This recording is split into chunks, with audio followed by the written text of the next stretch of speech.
Hello guys, welcome to तैयारी exam के .com। मैं हूँ सोनिया शर्मा, आपकी इंग्लिश फैकल्टी। तो कैसे हैं आप सब? और आई होप आप वेट कर रहे होंगे। थोड़ा सा लेट हो गए हम क्लास में, 4 बजे हमारी क्लास स्टार्ट होती है।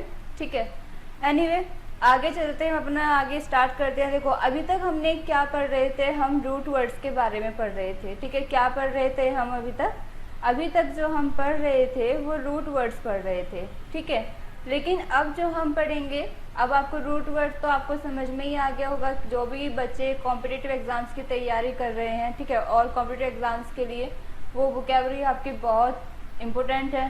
ठीक है, तो यहाँ पे हम बात कर रहे हैं, आज हमारा है फ्रेजल वर्ब। ठीक है, क्या है? Phrasal verb. देखो फ्रेजल वर्ब क्या होता है, हमारी जो वर्ब होती है, ठीक है, वर्ब होती है, उसके साथ में अगर कोई और अदर हम उसमें ऐड करते हैं कोई भी, या तो हम वर्ब से पहले ऐड करें या वर्ब के बाद ऐड करें, तो उसे क्या बोलते हैं? फ्रेजल वर्ब बोलते हैं। इसका मतलब हम ये भी कह सकते हैं सिंपल लैंग्वेज में कि अगर आपके केवल सिंगल वर्ब है तो उसे आप वर्ब ही कहेंगे, लेकिन आपकी एक से ज़्यादा वर्ब के साथ यूज़ हो रही है तो उसे क्या कहेंगे? फ्रेजल वर्ब हम कहेंगे। ठीक है, आज हम जो पढ़ेंगे फ्रेजल वर्ब में, हम पढ़ेंगे वर्ब के साथ जो प्रपोजिशन होती है। ठीक है, क्या पढ़ेंगे? वर्ब के साथ प्रीपोजिशन को हम पढ़ेंगे। तो वर्ब के साथ जब हम प्रीपोजिशन को लगाते हैं तो वो क्या होता है? इडियोमेटिक मीनिंग निकलता है उसका। कैसा निकलता है? इडियोमेटिक मीनिंग निकलता है। क्लियर हुआ इतना? अब देखो कैसे, मैं आपको बताती हूँ। ये जो ईडियम होता है, ठीक है, जो ईडियम होता है, ईडियम मीनिंग निकलता है। ठीक है, ईडियम की मैं बात करूँ तो यहाँ पे ईडियम जो है दो टाइप के होते हैं आपके। ठीक है, कैसे? पहला तो होता है आपका लिटरल। ठीक है, कैसा होता है? लिटरल। सेकंड की हम बात करें तो सेकंड कैसा होता है? इम्प्लाइड। ठीक है, कैसा होता है? इम्प्लाइड। लिटरल की मैं बात करते हैं, लिटरल हम किसे कहते हैं? शाब्दिक कहते हैं, उसका एक शाब्दिक अर्थ होता है। ठीक है, इम्प्लाइड किस तरीके से? एक अलंकारिक, यानी कि हम कहते हैं फिगरेटिव, पढ़ते हैं ना इंग्लिश में, फिगर पढ़ते हैं ना, बिल्कुल सही, फिगरेटिव। ठीक है, मेटाफोरिकल, मेटाफर पढ़ते हैं ना इस तरीके से। तो वहाँ क्या होता है? भावार्थ जो होते हैं, अलंकारिक होते हैं, ये हमारे क्या होते हैं? ईडियम निकलते हैं, ईडियम होते हैं। और ईडियम जो है हम आज पढ़ रहे हैं फ्रेजल वर्ब, वो आज हम फ्रेजल वर्ब कुछ इस तरीके से पढ़ रहे हैं, वर्ब के साथ प्रीपोजिशन का यूज़ करके। और वर्ब के साथ जब प्रीपोजिशन का हम यूज़ कर रहे हैं तो वहाँ पे क्या बनेगा? हमारा जो मीनिंग निकलेगा वो इडियोमेटिक मिलेगा। कैसा मिलेगा? बिल्कुल सही, इडियोमेटिक। ठीक है, तो चलते हैं नेक्स्ट वर्ड की हम शुरुआत करते हैं। ठीक है, नेक्स्ट वर्ड हम शुरुआत करते हैं। तो वर्ड है हमारा, ठीक है, हमारा वर्ड है लुक अप। क्या लिखा है? Look up. अब बहुत ध्यान से समझिएगा इस चीज़ को। ठीक है, आप बहुत ध्यान से इस चीज़ को समझना। आप ये बताइए, यहाँ पर जो मैंने लुक लिखा हुआ है, ठीक है, लुक क्या है? लुक एक वर्ब है। क्या है? वर्ब है। अगर अप की बात करते हैं तो अप क्या है? प्रीपोजिशन है। क्या है ये? प्रीपोजिशन। ठीक है, अब यहाँ पे हम देखो लुक का क्या मतलब क्या होता है? देखना, है ना, सी, देखना। और अप की बात करें तो अप जो है, ठीक है, अप जो है, अप का जो हम यूज़ करते हैं वो इंक्रीज के लिए करते हैं। किसके लिए? इंक्रीज के लिए करते हैं। वॉल्यूम के लिए हम यूज़ करेंगे इसमें। ठीक है, नंबर के लिए यूज़ करेंगे, नंबर के लिए यूज़ करेंगे, और साइज के लिए यूज़ करेंगे। ठीक है, तो साइज में, वॉल्यूम में, नंबर में कोई इंक्रीज होता है तो उसे हम क्या कहेंगे? अप। अप उसे किस रिलेटेड होगा हमारा? अप, इंक्रीज, वॉल्यूम, नंबर और साइज से। अब बात करते हैं, यहाँ पे लिखा है लुक अप। तो लुक अप का मतलब क्या हो गया? देखना। ठीक है, और किसी को और गहराई से देखना, तो यह क्या हो गया? To search. क्या हो गया? To search. सर्च का मतलब क्या होता है? खोजना होता है। क्या होता है? खोजना होता है। खोजते कब है? जब उसको डीपली देखा जाता है। ठीक है, तो क्लियर हुआ इतना? आए बात समझ में? तो एक बार हम फिर से देख लेते हैं। तो लुकअप का मतलब क्या हुआ? To search. क्लियर हुआ? बताइए, आई बात समझ में आपके? चलिए आगे चलते हैं। नेक्स्ट लिखा है हमारा लुक इनटू। तो आपको पता है इनटू हमारी क्या है, प्रीपोजिशन है, लुक हमारी क्या है, वर्ब है। प्रीपोजिशन प्लस वर्ब ऐड हो रही है तो यहाँ क्या बन रही है, एक को इडियम निकल के आता है। अब हमने बताया कि लुक का मतलब क्या होता है, लुक का मतलब क्या है, सी, ठीक है। और इनटू का मतलब क्या होता है, इनटू मतलब हिंदी में क्या बोलते हैं, बिल्कुल अंदर बोलते हैं। इनटू मतलब अंदर, यानी कि उसे डीपली देखना। टू इन्वेस्टिगेट, हम इसे क्या कहेंगे, टू इन्वेस्टिगेट। तो इन्वेस्टिगेट का आपको मतलब समझ में आ ही रहा है कि इन्वेस्टिगेट मतलब जांच करना, एग्जामिन हम इसे कह सकते हैं। तो क्लियर होगा इतना। अब आई आपके बात समझ में कि कैसे हम अपनी फ्रेजल वर्ब के द्वारा अपने सही आंसर को चूज कर सकते हैं, कैसे इनसे समझ सकते हैं। तो देखो वैसे आप कोई याद कर रटा लर्न करने की जरूरत नहीं है, ज्यादा आपको एफर्ट लगाने की इसमें जरूरत नहीं है। आपको बस मीनिंग समझना है कि हमें पता है कि अप का मतलब क्या होता है, अप से रिलेटेड है इंक्रीज से, वॉल्यूम, साइज, नंबर, ठीक है। और इनटू की बात करें तो इनटू का मतलब क्या हुआ, किसी तरीके मतलब अंदर होता है, अंदर मतलब कोई भी चीज हम सर्च कर रहे हैं, ठीक है। तो लुक इनटू, टू इन्वेस्टिगेट, ठीक है, टू इन्वेस्टिगेट जब वो पूरी जांच पड़ताल की जाती है, ठीक है, तो उसे कहा जाता है लुक इनटू। किसी भी मैटर के में पूरी तरीके से फोकस कर लेना, किसी भी मैटर। अब देखो आप यहाँ पे सर्च में और इन्वेस्टिगेट में क्या अंतर है।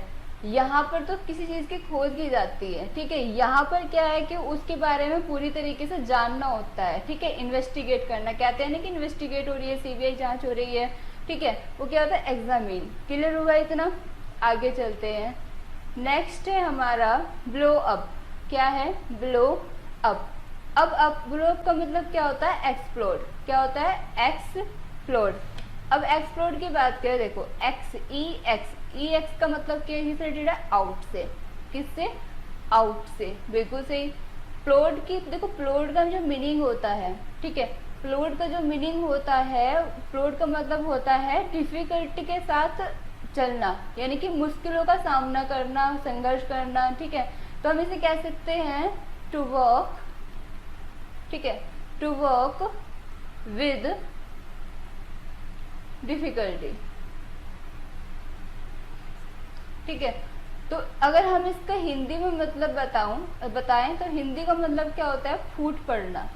क्या होता है, फूट पड़ना। क्या होता है, फूट पड़ना। क्लियर हुआ इतना, आई बात समझ में। ब्लो अप का मतलब एक्सप्लोड। एक्सप्लोड आप मीनिंग याद रखिएगा, इंपॉर्टेंट मीनिंग है, ठीक है, ये इंपॉर्टेंट है आपका, एक्सप्लोड। क्लियर हुआ इतना, आगे चलते हैं, ठीक है। नेक्स्ट है हमारा ब्रिंग अप। नेक्स्ट है हमारा ब्रिंग अप। अब देखो ब्रिंग अप हमारे दोनों जगह पे लिखा हुआ है, एक ब्रिंग अप ये है और ब्रिंग अप ये है। अब आपको यहाँ पे दिखाते हैं ब्रिंग अप का मतलब। एक तो होता है मेंशन ए टॉपिक, ठीक है, ब्रिंग अप का मतलब क्या हो गया, ये देखो मेंशन ए टॉपिक, ठीक है। एक होता है bring up rising and caring for a child, या फिर हम इसे कह सकते हैं, या हम इसे क्या कह सकते हैं, रेज चिल्ड्रन, ठीक है। अब एक वर्ड तो होता है राइज, RAISE, ठीक है, क्या होता है, RAISE। तो राइज देखो, एक जो राइज होता है ना ये, ठीक है, राइज रोज रीजन, और एक होता है हमारा, ठीक है, ये जो राइज हो गया। राइज दो तरीके से होते हैं, एक तो होता है जो नेचुरली उठाता है, ठीक है, जो नेचुरली उठता है, और एक होता है एफर्ट लगा के उठाना। क्या होता है, एफर्ट लगा के उठाना। तो एक होता है खुद से उठना, खुद ही उठना, ठीक है, नेचुरली और एफर्ट। तो हम यहाँ पे बात करें रेज चिल्ड्रन की, तो raising and caring for a child, यहाँ पे इसका मतलब है पालन करना। क्या मतलब है, पालन करना। तो पालन करना भी हम उसे क्या बोलते हैं, रेज चिल्ड्रन बोलते हैं। क्या बोलते हैं, रेज चिल्ड्रन। क्लियर हुआ इतना, ठीक है। तो पालन करने में भी क्या होता है, देखो एक इंक्रीज होती है, एक धीरे धीरे मूवमेंट होता है, एक इंक्रीज होता है। तो अप से रिलेटेड समझ में आ गया होगा आपको, मतलब यहाँ पर क्लियर हुआ। आगे चलते हैं। नेक्स्ट है हमारा कॉल ऑन, कॉल ऑफ, ठीक है। कॉल ऑन को हम अपॉन भी अपॉन समथिंग भी कह सकते हैं। जो कॉल ऑन और अपॉन समथिंग है ये एक ही मतलब को एक ही सेंस निकालते हैं, ठीक है, एक ही सेंस को रेफर करते हैं। तो बात करते हैं कॉल ऑन की, ठीक है। ऑन का मतलब जो होता है, देखो आप ध्यान रखिएगा, ऑन का मतलब जो होता है वो होता है कंटिन्यू से। किससे? कंटिन्यू से, ठीक है। अब यहाँ पे हम बात करते हैं कॉल ऑन अपॉन समथिंग या फिर तो टू आस्क और डिमांड दैट समबॉडी डू, ठीक है। टू आस्क और demand that somebody do, clear हुआ इतना। अब देखो इसका मतलब क्या है कॉल ऑन की, हम इसे ये भी कह सकते हैं कि टू पे ए शॉर्ट विजिट। तो जो कॉल ऑन हम वर्ड यूज करते हैं, ठीक है, जो कॉल ऑन वर्ड हम यूज करते हैं वो फॉर्मल के लिए यूज करते हैं। किसके लिए कहते हैं? फॉर्मल के लिए, जो फॉर्मल हो, ठीक है। क्लियर हुआ इतना? आए बात समझ में? आगे चलते हैं। नेक्स्ट है हमारा call of. Call of, call of का मतलब क्या होता है? कैंसिल कर देना। देखो यहाँ पे तो कोई वर्ड चल रहा है, ठीक है, कंटिन्यू, और फिर यहाँ पे उसको रोक दिया यानी कि कैंसिल कर दिया। तो कॉल ऑफ और कॉल ऑन, क्लियर हुआ इतना? कैंसिल कर देना। अब कैंसिल कुछ भी हो सकता है। To cancel A plan meeting. अब यहाँ मीटिंग की बजाय हम गेम की बात भी कर सकते हैं, ठीक है, गेम की भी बात कर सकते हैं, वेडिंग की भी हम बात कर सकते हैं, ठीक है, कि शादी कैंसिल हो गई तो उसके लिए हम क्या यूज करेंगे? वहां पर कॉल ऑफ करेंगे। क्या करेंगे? Call of. क्लियर हुआ इतना? आगे चलते हैं। नेक्स्ट है हमारा डू ओवर, ठीक है। क्या है? Do over. डू ओवर की बात करें, देखो ओवर का जो मीनिंग है, पहले यहाँ पे ओवर का मीनिंग देख लीजिए। ओवर जो है, ओवर किसको, ओवर जो मीनिंग है हमारा किससे रिलेटेड है? हमारा ओवर का मतलब क्या होता है? कवर करना, ठीक है, पूरी कवर ली, ठीक है। रिकवर क्या होता है? रिकवर। और या फिर हम इसे कह सकते हैं केयरफुली, है ना, केयरफुली। क्लियर हुआ इतना? तो ऐसे ही यहाँ पे डू ओवर का मतलब करना केयरफुली से, जो भी कर रहा है वो केयरफुली से कर रहा है। डू का मतलब करना और ओवर मतलब केयरफुली से कर रहा है या फिर रिकवरी हो कर रहा है, ठीक है, कवर को मतलब फिर से उसको कवर कर रहा है उसी चीज को, ठीक है, रिकवर करना। तो उसे हम क्या कहेंगे? यानी कि अपनी जॉब को रिपीट कर रहा है। क्या हो रहा है? रिपीट ए जॉब। क्लियर हुआ आपका? समझ में आई इतना? ठीक है गाइस, आगे चलिए। नेक्स्ट क्वेश्चन हमारा, नेक्स्ट हम लेते हैं फील आउट, ठीक है। एक लेते हैं फील आउट, एक लेते हैं फील अप। अब यहाँ पे देखो फील आउट और फील अप में डिफरेंस क्या होता है? फील आउट का मतलब होता है कंप्लीट ए फॉर्म। आउट जो सेंस निकालता है वो एक कंप्लीट निकालता है। कैसा सेंस निकालता है? कंप्लीट। अब वो कंप्लीट चाहे तो ऐसे हो कि आपके इसमें कुछ सब्सटेंस है, ठीक है, आपने जो चूज करना है आप इसमें से निकाल लोगे, फ्रॉम निकाल लोगे और निकाल के अलग रख दोगे, बाहर रख दोगे। तो यहाँ से आपने कोई चीज ली और निकाल के रख दी, वो भी आपका होता है आउट। फ्रॉम के लिए भी यूज करते हैं, यानी कि कंप्लीट है ये अपने आप में। क्या है अब यहाँ पर? ये यहाँ पर अब अपने आप में कंप्लीट है। तो अब यहाँ पर हम बात कर रहे हैं फील आउट। फील आउट आप याद रखिएगा, फील आउट हमेशा जो आउट मीनिंग निकलता है वो कंप्लीट को लेकर आता है, ठीक है। तो कंप्लीट ए फॉर्म। अब जैसे फॉर्म भरते हैं ना, फिल आउट, बिल्कुल फिल आउट कंप्लीट ए फॉर्म। क्लियर हुआ इतना?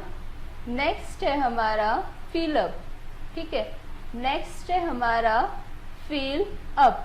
अब फिलअप क्या होता है? देखो आपके जो सेंटेंस होते हैं, मतलब आपने पढ़ा भी होगा, अभी पढ़ते भी हैं, ठीक है, ए करके बी करके सी करके कुछ भी चीज यहाँ पे सेंटेंस लिखा और बीच में ब्लैंक्स दे दिया, ठीक है, ये ब्लैंक्स दे दिए, सेंटेंस लिखा, ब्लैंक्स दे दिया। तो एक कैपेसिटी देते हैं वहां पर। यहाँ पर क्या होती है? कैपेसिटी होती है। जो कैपेसिटी होती है उसमें आपको फिल करना होता है, ठीक है, वही आपको भरना होता है। तो जहां पर आपकी कैपेसिटी की बात की गई हो वहां पर उसे क्या कहेंगे? Fill up.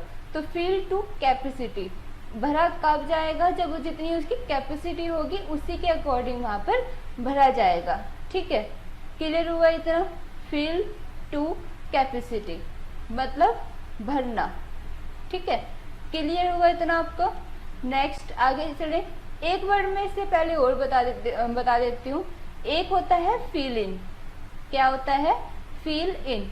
और फिल इन की अगर बात करूँ तो जो फिल इन वर्ड का यूज किया जाता है, फ्रेजल वर्ब की जो यूज की जाती है, ये उसके लिए की जाती है जहां पर हमें गैप भरने होते हैं। क्या भरना होता है? गैप। फिल अप तो हो गया कैपेसिटी के अकॉर्डिंग भरना, लेकिन हो गया गैप। क्या हो गया? गैप।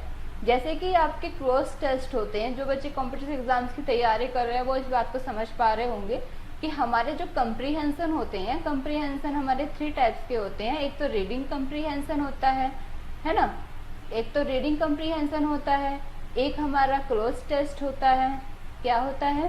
क्लोज टेस्ट होता है। और एक हमारा पैराजंबल होता है। ठीक है, क्या होता है? पैराजंबल होता है। तो जो हमारे क्लोज टेस्ट होंगे ना, वो कुछ ऐसे होंगे, ऐसे लाइन लाइन दे रखी होंगी और उसमें कुछ गैप्स दिए होंगे। यहाँ पर जैसे मैंने ये कर दिया, ये गैप दे दिया, यहाँ पर गैप दे दिया, तो उसको क्लोज टेस्ट बोलते हैं। तो यहाँ इसके लिए हम क्या कहेंगे? फिल इन कहेंगे, यानी कि भरना, यानी कि गैप में भरना।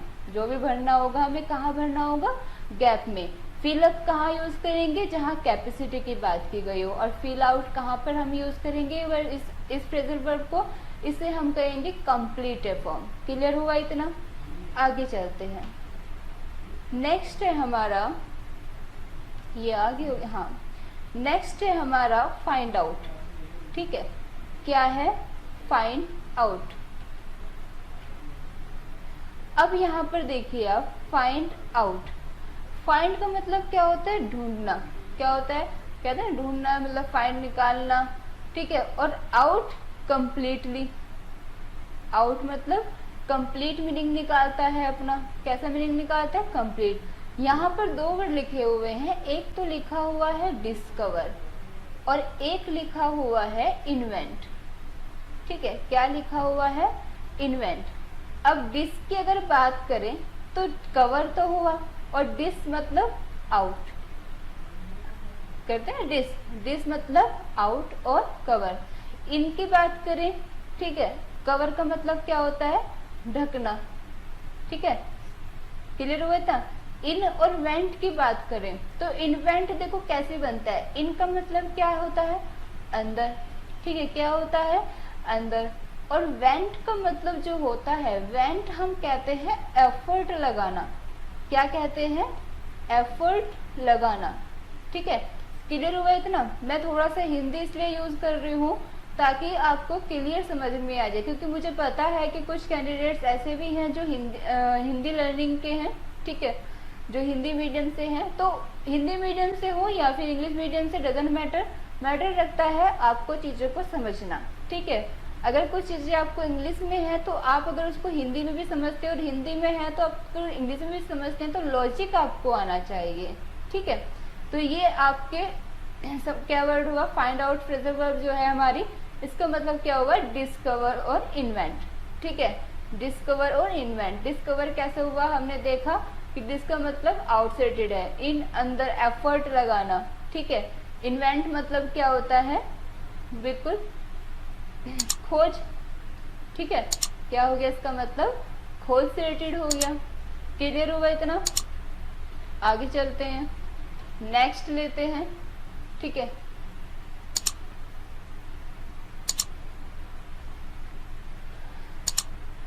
तो नेक्स्ट हम देखते हैं। गाइस, सबसे पहले एक चीज मैं आपको बता देती हूँ, मैंने स्टार्टिंग में आपसे नहीं बताई थी। आप जरूर किसी की हेल्प कीजिएगा, आप खुद भी समझिएगा और अपने फ्रेंड सर्कल में भी इसको शेयर कीजिएगा, ताकि उन तक मेरी ये वीडियो पहुंच सके और वो भी आप मतलब इस वीडियो से बहुत कुछ सीख सकें। ठीक है, तो इंग्लिश प्रोसेस है, इंग्लिश तो हमेशा आपको सीखना ही सीखना है और हम सिखाएंगे भी जरूर। तो नेक्स्ट हम बात करते हैं गिव बैक। ठीक है, क्या है हमारा? Give back. अब गिव की बात करें तो गिव बैक का मतलब क्या है? Return an object. क्या है मतलब?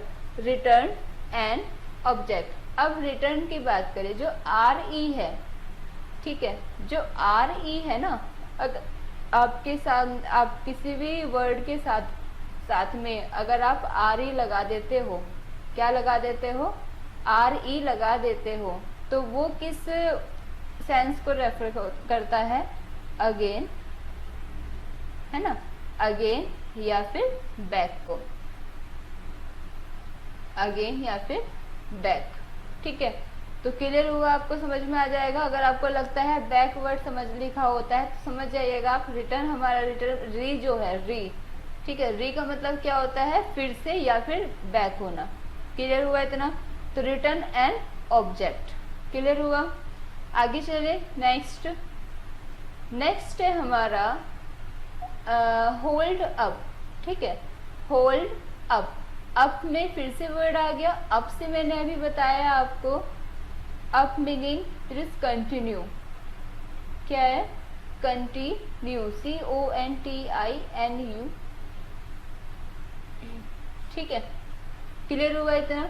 कंटिन्यू। अब होल्ड डाल दिया, मतलब पकड़ा रखा है लगातार।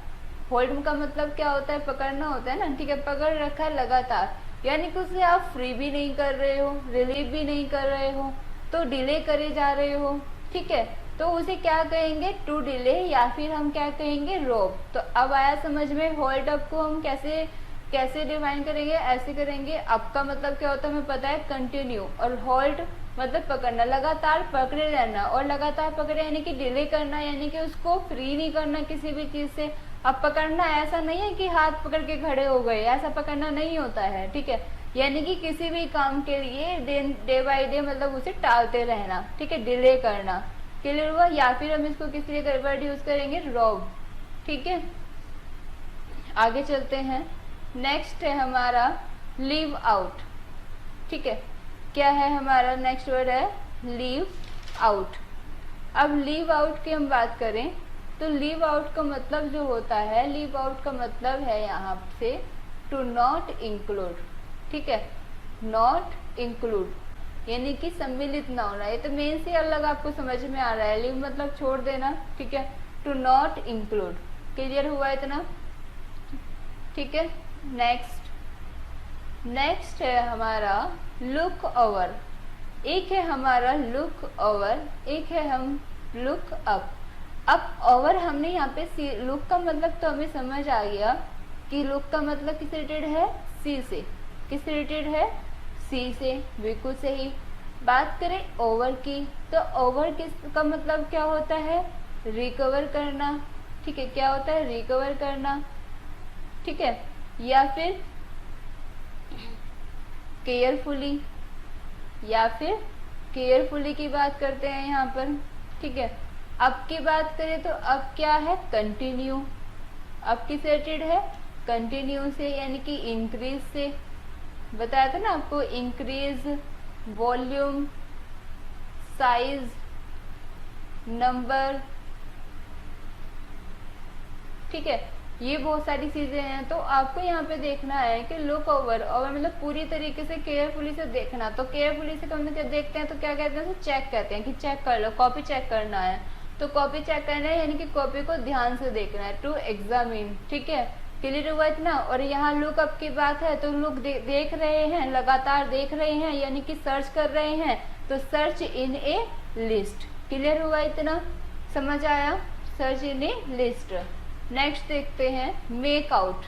ठीक है, मेक आउट। अब हमने समझ लिया कि आउट का मतलब क्या है? कंप्लीट सेंस देता है। क्या देता है? कंप्लीट सेंस देता है। ठीक है, सॉरी, सेंस, कंप्लीट सेंस देता है। अब यहाँ पर अंडरस्टैंड भी बोल सकते हैं, हेयर भी बोल सकते हैं। बात आती है मेकअप की। ठीक है, तो क्लियर हुआ गाइस इतना? तो क्या हुआ हमारा मेकअप का मतलब? हेयर एंड या फिर अंडरस्टैंड। Pick out. अभी मैंने आपको एक चीज बताई थी, पिक आउट का मतलब। पिक मतलब क्या होता है? उठाना। क्या मतलब पिक का मतलब क्या होता है? उठाना। और आउट का मतलब क्या होता है? आउटसाइड, मतलब बाहर की ओर उठाना। ठीक है, यानी कि कंप्लीट मीनिंग मैंने आपको बताया था कि कंप्लीट मीनिंग ये सेंस है इसका। चूज की बात करें तो चूज हम क्या कहते हैं? चुनना। और कब चुनते हैं? मान लीजिए कि आपके पास बहुत सारे कुछ ऑप्शन है।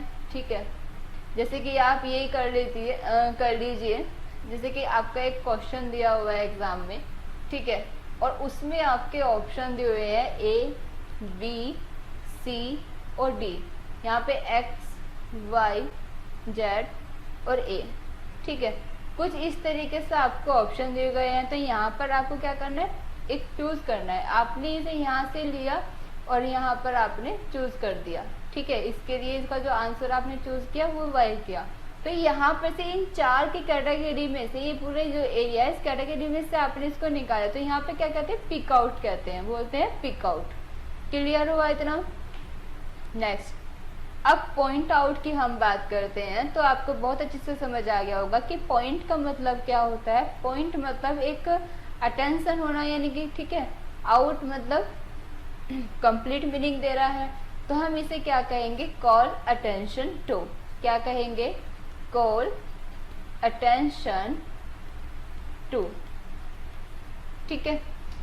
ठीक है गाइस, क्लियर हुआ? नेक्स्ट देखते हैं, आगे है हमारा पुट अवे।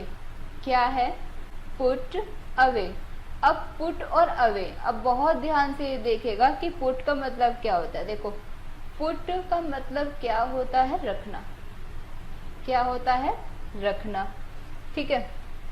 अवे की हम बात करें तो अवे का मतलब क्या होता है, दूर, यानी कि दूर रखना। बात पुट अवे की हो रही है, और दूर किस रखा, जैसे कि स्टोर है, हम अपने कोई भी एक्स्ट्रा सामान होता है तो उसे दूर रखते हैं, अपने अपने आसपास से दूर रखते हैं, तो उसे क्या कहते हैं, स्टोर कहते हैं, हैं। या फिर कोई अच्छी चीज हुई, जैसे हमारे गहने हुए या ज्वेलरी हुई, तो उसे हम क्या करते हैं, उसे भी दूर रखते हैं, लॉकअप में रखते हैं, यानी कि सेव रखते हैं, बचा कर रखते हैं।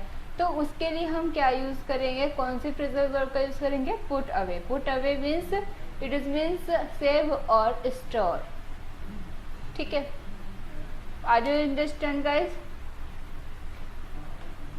नेक्स्ट देखते हैं, नेक्स्ट है हमारा ग्रो अप।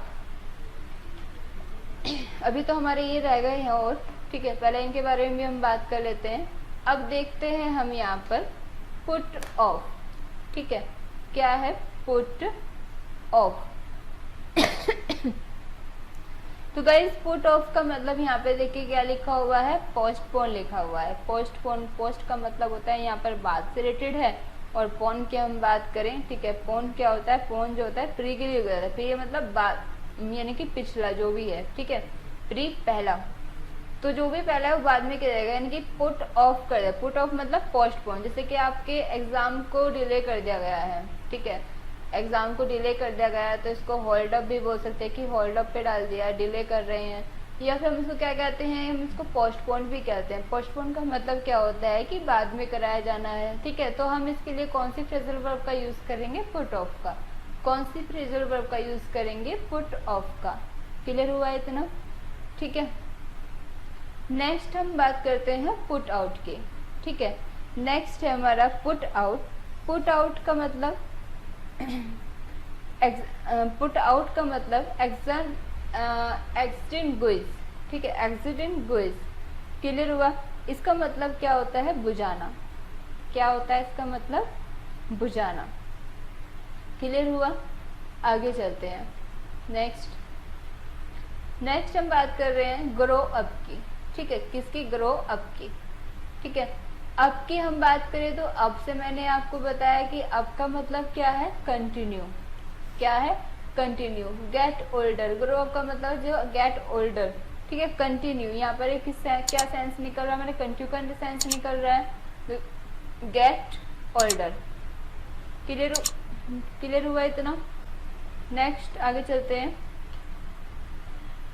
नेक्स्ट है, देखो हमारे यहाँ पे 3 फ्रेजल वर्ब लिखी हुई है एक साथ ही, जिनका मीनिंग भी एक निकल के आता है, ठीक है। फ्रेजल वर्ब में तो होता ही है, ठीक है, ऐसा होता ही है कि आपके मैक्सिमम आपके मीनिंग्स निकल के आते हैं।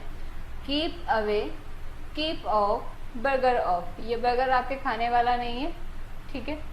कीप अवे यानी कि वही मैंने आपको बताया, रखना, दूर, ठीक है। कीप अवे का मतलब, कीप अवे का मतलब क्या हुआ यहाँ पर, दूर रखना, ठीक है। या कीप ऑफ, ये बर्गर ऑफ, इन तीनों का मतलब क्या है, तीनों किससे रिलेटेड है, टू मेंटेन ए डिस्टेंस। ये किससे रिलेटेड है, टू मेंटेन ए डिस्टेंस, तो keep away, keep of, a burger of, ये तीनों ही इडियम्स, तीनों ही हमारी फ्रेजल वर्ब जो हैं, ये हमारा जो सेंस निकालती हैं वो किस रिलेटेड निकालते हैं, टू मेंटेन डिस्टेंस, ठीक है, टू मेंटेन डिस्टेंस।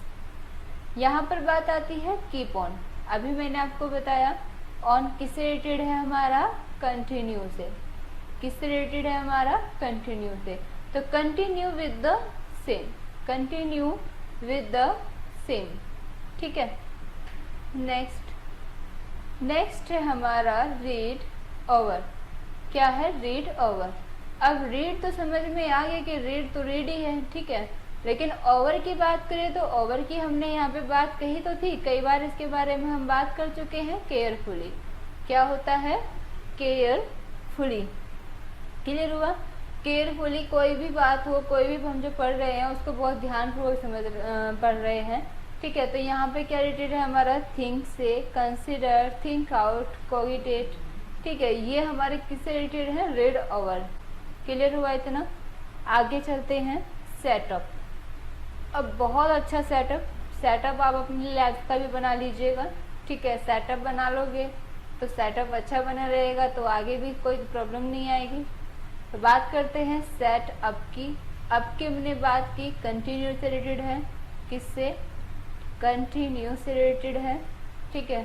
सेट की बात भी, सेट आप जानते ही हैं, जो भी सेट, जो भी चीज़ें हैं, जो भी हमारे पास उसको कंटिन्यू करना है, यानी कि to begin, start, comment, arrange, ठीक है, कमेंट, अरेंज, या फिर हम बात करते हैं यहाँ पर इंस्टॉल की, क्लियर हुआ। आगे चलते हैं, नेक्स्ट है हमारा टेक ऑफ, ठीक है, क्या है, टेक ऑफ।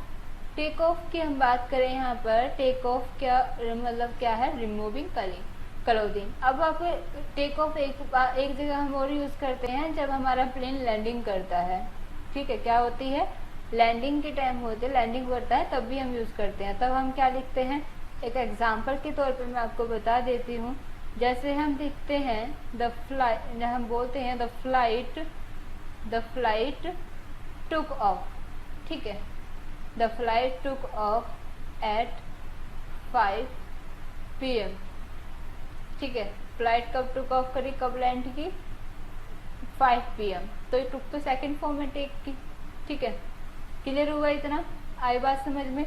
तो ये जो हमारे यूज़ हो रही है टुक ऑफ, ये किससे रिलेटेड है, ठीक है, ये लैंडिंग से रिलेटेड हो रहा है, टर्न ऑफ से, टेक ऑफ से, ठीक है। तो हमने यहाँ पर पूरा ना लिख करके हमने केवल टेक ऑफ लिख दिया, क्या लिख दिया, टेक ऑफ लिख दिया, जो किसके सेंस को रेफर कर, किस सेंस रिलेटेड है, इसी सेंस से जो हमारा बताना चाहती है, लैंडिंग से, क्लियर हुआ इतना। तो टेक ऑफ एक रिमूव क्लॉथिंग के लिए भी हम यूज़ करते हैं, और हम फ्लाइट के टेक ऑफ के लिए भी हम यूज़ करते हैं, क्लियर हुआ। नेक्स्ट है हमारा टॉक ओवर, क्या है, टॉक ओवर। अब पूरी तरीके से देखो, ओवर का मतलब तो वही हो गया केयरफुली, ठीक है, क्या हुआ, केयरफुली। टॉक का मतलब क्या हुआ, तो बातचीत हुई, ठीक है, कन्वर्सेशन हुआ, है ना। तो बातचीत हो रही है, ध्यान से हो रही है, तो ऑब्वियसली बात है, यानी कि वो केयरफुली, तो यहाँ पर क्या हो रहा है, डिस्कस चल रहा है, यहाँ पर क्या हो रहा है, डिस्कस चल रहा है, क्लियर हुआ। तो टॉक ओवर का समझ में आ गया मतलब। नेक्स्ट थ्रो अवे, क्या है, थ्रो का मतलब दूर फेंकना, अवे मतलब दूर, थ्रो मतलब फेंकना, दूर फेंकना, तो उसे क्या बोलते हैं, डिस्कार्ड, यानी कि आउट कर दिया, उसे बाहर कर दिया वहाँ से, ठीक है। तो इस थ्रो अवे का मतलब क्या हुआ, बट इट मीन्स डिस्कार्ड, बिल्कुल राइट। नेक्स्ट है हमारा ट्राई आउट, ठीक है, क्या है हमारा, ट्राई आउट। ट्राई आउट से मतलब ये निकलता है कि कंप्लीट मीनिंग करके आ रहा है, कोशिश करना पूरी तरीके से, यानी कि टेस्ट और एग्जामिन से रिलेटेड है, क्लियर हुआ। नेक्स्ट टर्न डाउन और टर्न अप, ठीक है, डाउन मतलब समझते हो नीचे, और अप का मतलब ऊपर, ऊपर मतलब इंक्रीज और ये मतलब डिक्रीज, ठीक है। तो यही मतलब समझ में आ रहा है, बिल्कुल आप सही समझ रहे हो। लोअर वॉल्यूम या फिर रिजेक्ट, लोअर वॉल्यूम या फिर रिजेक्ट। रेज द वॉल्यूम, अभी हमने पढ़ा था ना, उठाना, रेज का मतलब उठाना, क्लियर हुआ इतना। अगर हम लिखें रेज चिल्ड्रन, तो वो पालन करना होता है, ठीक है, आगे चलते हैं। नेक्स्ट है हमारा टर्न ऑफ और एक है हमारा टर्न ऑन। अब हम टर्न ऑफ की बात करें, हम कंटिन्यू में बताया था आपको कि जो ऑन वर्ड है, ऑन किससे रिलेटेड है, हमारा कंटिन्यू से है, ठीक है, किससे है, कंटिन्यू से है, ठीक है। तो बात करते हैं यहाँ पर स्विच ऑफ इलेक्ट्रिसिटी या फिर रिपल्स उसे कह सकते हैं, और यहाँ पर बात करें तो स्विच ऑन यानी कि उसमें इलेक्ट्रिसिटी बह रही है, यहाँ पे इलेक्ट्रिसिटी उसकी बंद कर दी गई है। क्लियर हुआ इतना? आगे चलते हैं। नेक्स्ट है हमारा यूज अप, ठीक है, क्या है हमारा यूज अप, ठीक है। यूज अप का मतलब क्या होता है, एग्जॉस्ट, इसे बोलेंगे हम एग्जॉस्ट, ठीक है, क्या बोलेंगे, एग्जॉस्ट। यूज कंप्लीटली, ठीक है, यूज कंप्लीटली जिसका प्रयोग यानी कि यूज अप मतलब प्रयोग किया जा रहा है लगातार कंटिन्यूटी, तो हम इसे एग्जॉस्ट बोलेंगे, एग्जॉस्ट, या फिर हम इसको कहेंगे यूज कंप्लीटली। क्लियर हुआ इतना? आगे चलते हैं। गिव अवे बहुत ही इम्पोर्टेंट है, जो भी मैं आपको करा रही हूँ वो सभी इम्पोर्टेंट है, ऐसा कोई नहीं है कि जो आपके इम्पोर्टेंट ना हो, ठीक है, सभी इम्पोर्टेंट है आपके ये। यहाँ पे हम बात करते हैं गिव अवे की, ठीक है, गिव अवे गिव अवे यहाँ पर इसका मतलब है give something to someone as for free या फिर डिस्ट्रीब्यूट, यानी कि give something to someone as for free या डिस्ट्रीब्यूट। तो गिव अवे का मतलब क्या होता है कि देना होता है और दूर देना होता है, यानी कि डिस्ट्रीब्यूट करना है, बांटना, ठीक है। हैंग अप, हैंग की हैंग करते हैं ना, ठीक है, हैंग अप, अप मतलब ऊपर, ऊपर मतलब अप का मतलब इंक्रीज वॉल्यूम या नंबर या साइज की हम बात करते हैं, तो टांगना, ठीक है। हैंग अप का मतलब क्या होगा, टांगना, तो put something on hook, put something on hook. Clear हुआ इतना? आगे चलते हैं। नेक्स्ट है हमारा मेकअप, क्या है, अभी हम इसको पढ़ भी चुके हैं एक बार और। मेकअप का अप का मतलब क्या हुआ, बिल्कुल सही, जो हम अभी तक पढ़ते ही आ रहे हैं। क्या क्या पढ़ते आ रहे हैं फिर से बताइए आप। वॉल्यूम हम पढ़ रहे हैं, वॉल्यूम से रिलेटेड इंक्रीज, ठीक है, इंक्रीज हुआ, साइज से रिलेटेड नंबर, है ना। तो invent a story, invent a story यानी कि खोज करना, किसकी, एक स्टोरी की। इन्वेंट मतलब बताया था ना, इन मतलब अंदर, ठीक है, और वेंट की बात करें तो एफर्ट लगाना होता है, क्या होता है, एफर्ट लगाना। जब एफर्ट लगाया जाता है एक स्टोरी में, एक एफर्ट लगाना यानी कि जांच पड़ताल करना, इन्वेस्टिगेट करना, तो इसे क्या कहते हैं, मेकअप, ठीक है, समझ आया?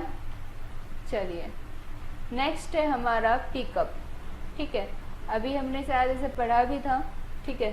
पिक अप, पिक का मतलब उठाना, पिक आउट हमने पढ़ा था, है ना, बिल्कुल से पिक आउट हमने पढ़ा था, क्या पढ़ा था हमने, पिक आउट, पिक आउट हमने पढ़ा था, जिसका मतलब क्या था, चूज करना, क्या था, चूज करना। पिकअप की हम बात कर रहे हैं, तो लिफ्ट समथिंग अवे, ठीक है, क्या है हमारा ये, lift something away.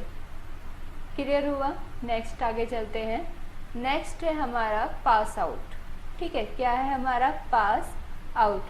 Pass out का मतलब क्या होगा, लॉस कंसिस्टेंटनेस, ठीक है, लॉस कंसिस्टेंटनेस, लॉस कंसिस्टेंटनेस, नेक्स्ट क्या है, एक एडजेक्टिव है, ठीक है।